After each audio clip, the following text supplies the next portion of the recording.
Hi, in this lesson I will install an extension in Visual Studio so that I get some highlighting on the GLSL shaders.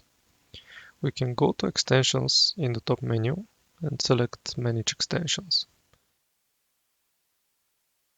In here we can search for GLSL and install the first result. You can do that by clicking on the download here on the right. We will have to restart Visual Studio of course and wait for the install to finish. Now that it is ready, I will start Visual Studio again. And I will open up the project backup.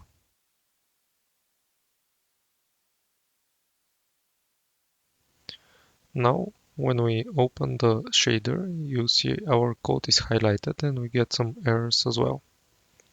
These errors come up from the fact that GLSL is used both from Vulkan and OpenGL as a language. We can specify that we're using the Vulkan syntax by putting hash extension gl Kronos Vulkan GLSL :enable. Next, I find this highlighting too bright for me for the video, so I will correct some of it. I go to Tools and then Options on the bottom. Here inside Environment you will see Fonts and Colors.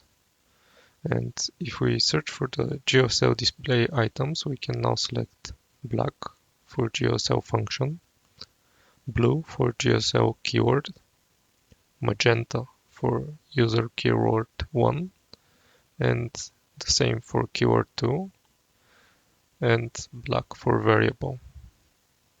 Now this code resembles more the regular highlighting for C or C++.